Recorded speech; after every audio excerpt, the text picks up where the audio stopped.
Hey guys, it's Olivie Blake, and this is me not writing.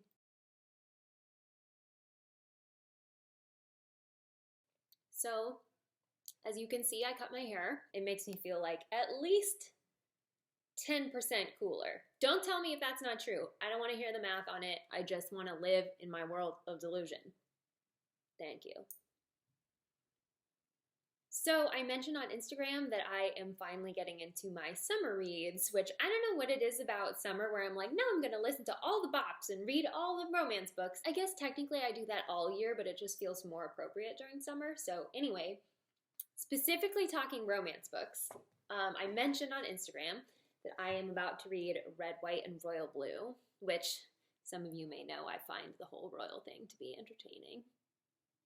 Just a guess, maybe. Yeah, so this book, I have not started it yet. I'm saving it because, oh, by the way, I'm going to be gone next week. I'm going to Iowa. Sidebar, I know it's not currently snowing in Iowa. Now I'm just drawing in all the things I've just said on all sorts of platforms. But anyway, I mentioned that if it snowed again, I would riot among the corn. But I don't actually expect it to snow. It's just like it's an empty threat. I know I don't seem like the kind of person that makes empty threats because I own a dagger, and that's like pretty much all you need to know about my personality, but there we are. So anyway, Red, White, and Royal Blue. Really all I know about it is that it is a romance between the son of the president and the Prince of Wales. A lot of women say that they enjoy romance because they relate to the female character and they fall in love with the male character. I almost never relate to female characters in romance novels. I mean, I think if there were more characters like Maria Antonova, or I think I mispronounced that. I'm sorry. It's been a while since I've lived in Russian witches land. Or like Aurora Locke as opposed to Ariadne. There are Pansy from Commoner's Guide. There are certain women that I feel a little bit more like they make sense to me, but usually the romance woman is out of touch for me. She feels like someone I know, but not me. Whereas when it's two messy bisexual dudes, then it's like, oh, cool, I'll fall in love with both of them probably. And I get to do it through this whole book, so it's great. In case anyone was wondering. Probably no one was, but that was something I was thinking about. In terms of liking female characters in romance books, though, I really love Tessa Dare. This is the next book I have of hers that I'm going to read. It was a favorite when I stopped by the Ripped Bodice, and I was like, hey, what's your favorite Tessa Dare? This is the one they gave me. I think if you like Georgette Heyer, you would like Tessa Dare. The first book I read by her, / the only one so far, is The Duchess Deal, and I loved it. It was a little bit Beauty and the Beast, a little bit, actually, Hermione fanfiction in, like, the best way. I really recommend it, and I think she's super smart and very chill and cool. So yeah.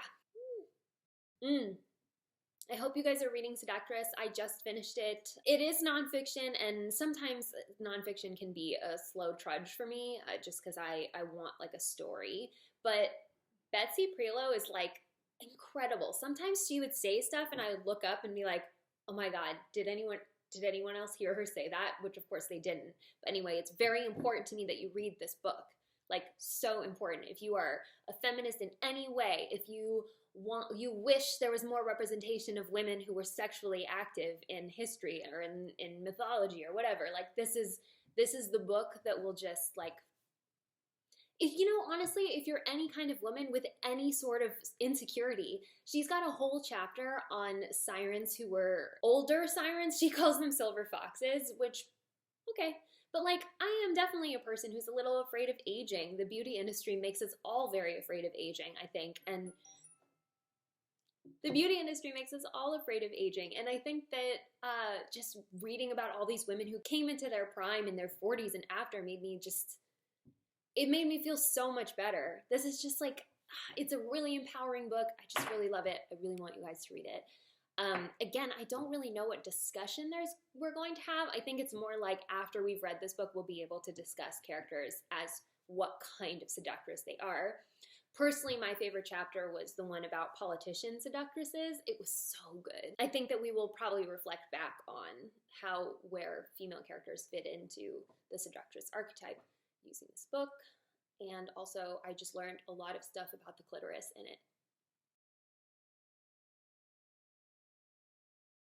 So we're gonna start with kind of a big topic, but you know, We'll treat it with our usual gravitas. Okay, Olivie, I was recently properly diagnosed with generalized anxiety disorder and immediately placed on medication and into therapy. My family is not handling my decision to try medications before going to therapy well, and I don't know how to try and make them understand that this is something I need to do for the betterment of myself. This is definitely very common. I think that very few people have a really good support system when they start treatment. So just right off the bat, you are not alone. I've always been and I have redacted this a little bit for time. I've always been a severely anxious individual. My family would always say, and still do, that I'm just shy and that I'd grow out of it, that I would meet someone who would force me out of my shyness one day and I would blossom into a proper social butterfly. I'm sure, as you can guess, I really hate this argument. I really hate anytime people are like, oh, you'll just meet someone. I really don't think it's fair to like put your entire health and happiness and personality in the hands of someone else. No matter who that someone else is, no matter how much they may bring you out of your shell or whatever someone does when they're in a relationship, it's a lot to put on someone. I think that you are very right to have sought treatment and not waited for this magical pie in the sky person to come along and fix you or change you. Anyway. Sorry. This gave me hope that at some point there would be a moment when everything would click and it would just all go away. The last few months have been filled with a lot of change and crippling anxiety as a result, and it's forced me to face the question I never really tried to answer. At what age did I really think this would all stop? That's a very good question. I finally embraced that I'm not shy, I'm anxious, and there's a solution for that that does not require some magic age to cure. That is such a beautiful revelation. I'm so proud of you for coming to that conclusion. I can work on it now and stop pushing it into the future. However, talking to my family after finally talking to my doctor was filled with all the same talk of, oh, you'll grow out of it, you just need to put yourself out there more.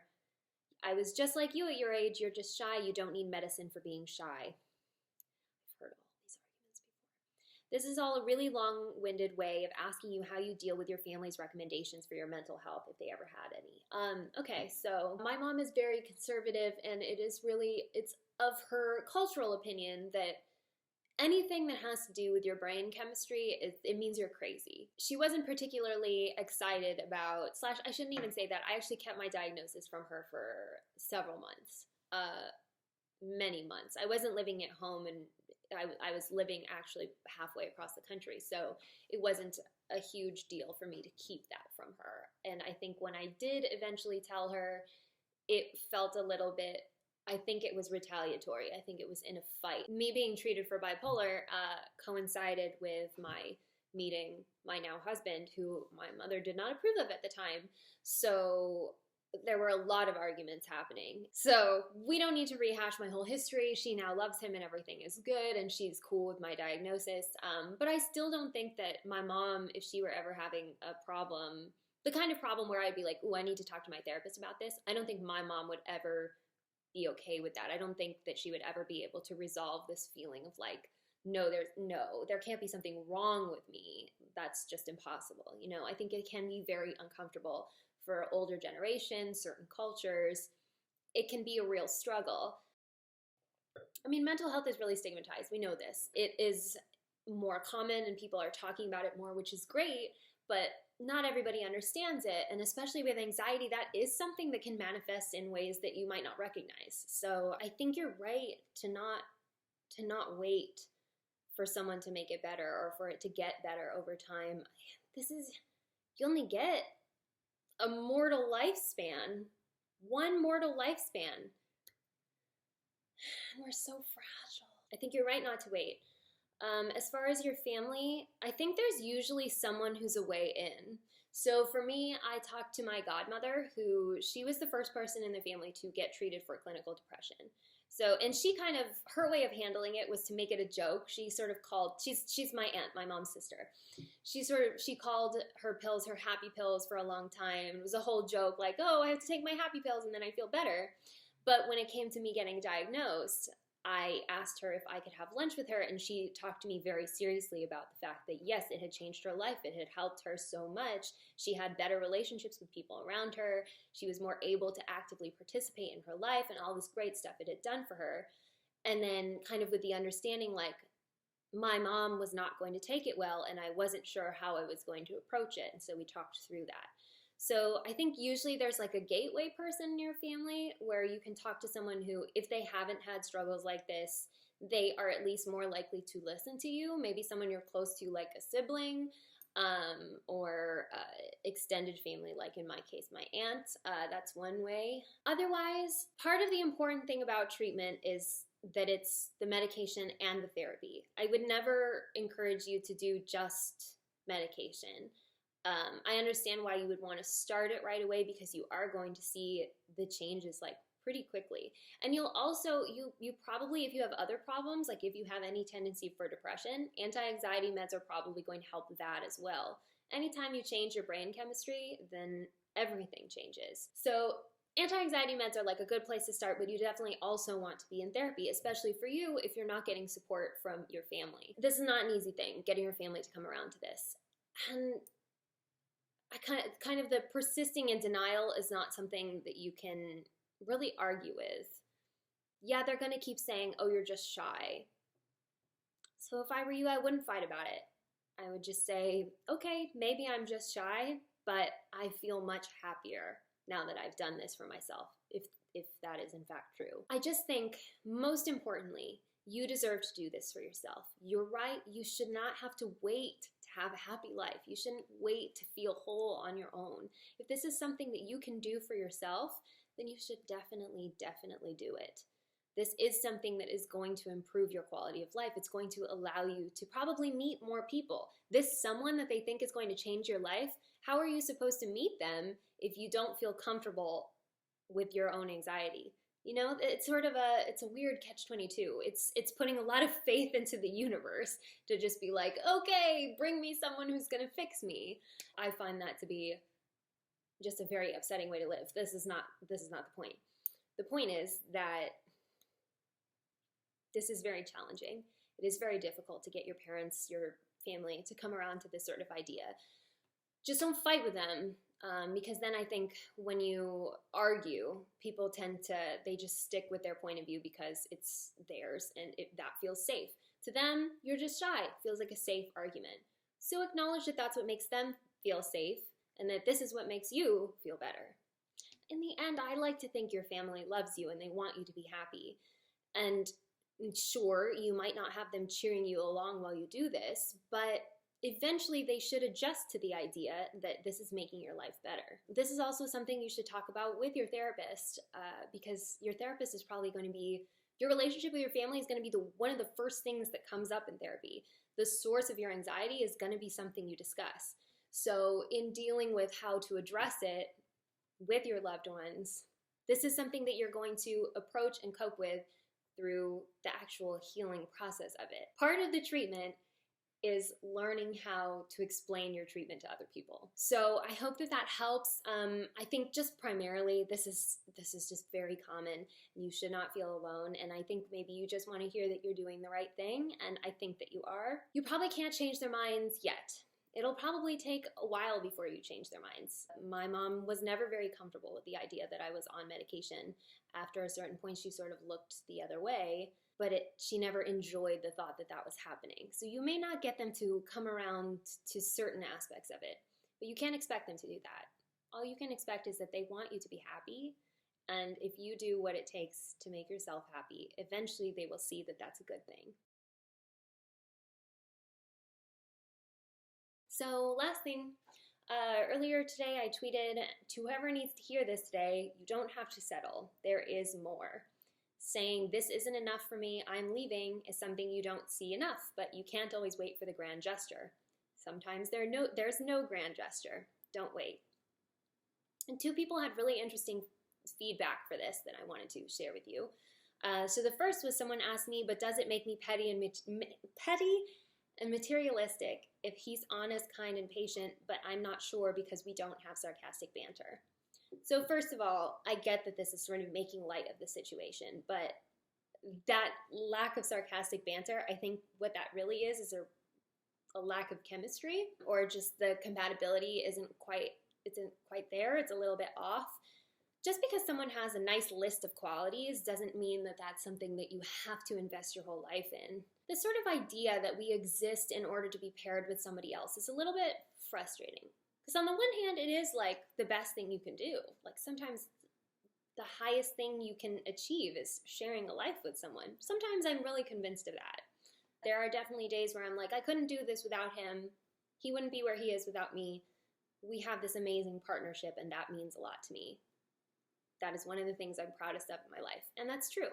However, I don't really think that we should make all of our decisions based on this idea that we must end up with someone and that they must possess a certain number of qualities or they must be this sort of person. I think in the end we really do not just ourselves a disservice, but also that person.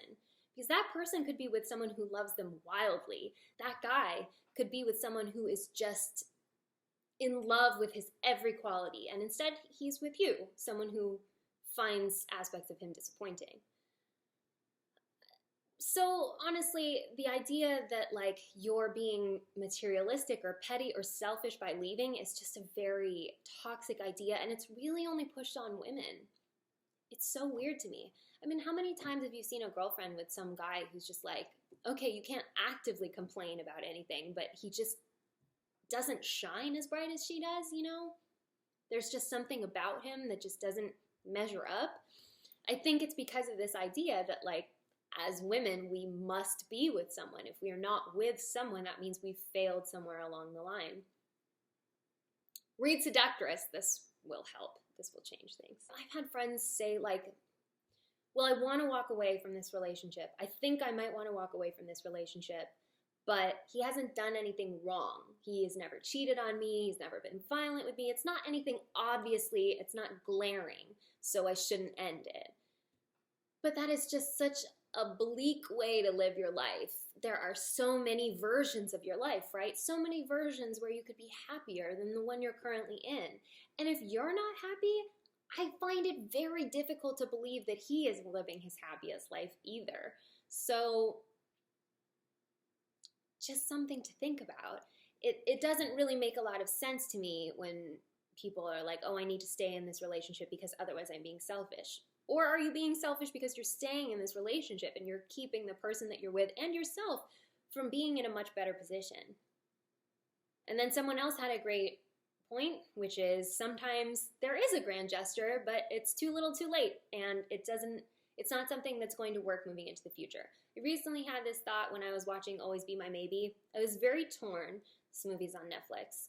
It was good, but I was really torn. I was not a huge fan of the love interest. I felt like he was pretty selfish and he didn't really turn enough around.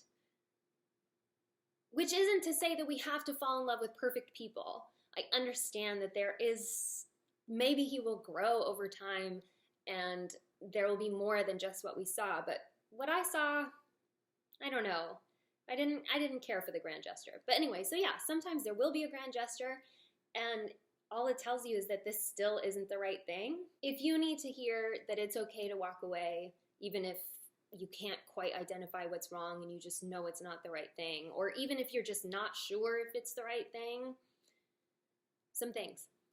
Because I know a lot of you, I joke about not wanting to know how young you are, but I know some of you are young, so I want you to hear these things. So, some things. Someone who cares about you is going to act like they care about you. I understand the irony of that because of some of the characters I write, but I try to make the distinction between the grand gesture apology that's just like, oh, I've revealed my vulnerability and now you can trust me, and more the, no, I'm going to act to show you that you can trust me, that I will be careful with your heart, that I am going to take care of your feelings and I am going to respect your interests and points of view. I try to do that, but the point is, if a guy is a douche to you, he's probably going to keep being a douche to you. If you have to ask yourself if he has feelings for you, the answer is probably no. That's not true 100% of the time. I get it, but it's a little bit easier for your peace of mind to just assume that that means no. It means you're not going to get strung along on some sort of relationship that drags you around for a while you wonder where it's going and you stress over it and you lose. The problem with having relationships like that is you kind of lose the ability to trust, which gives you problems in your next relationships. It's okay to leave. It's okay to keep looking. There is the understanding that you don't, we talked about this last week, but you don't always know that there's something better. You can't prove it. That is the risk you take. But if you have those little feelings of, I'm not being loved the way I deserve to be loved, or I'm not being loved the way that I want to be loved, that is enough of a reason to go. You don't have to look for reasons. That is a good enough reason. So I don't know if I'm just big sistering you to death or whatever, but just in case we needed to have that talk, in case you wanted to have that talk today, that is the talk we're having. Somehow my butt went numb while I was sitting there. Okay. Well, anyway, so I'll be gone next week, but when I come back, so many things are happening. The final chapter of the Commoner's Guide is going to post next Tuesday.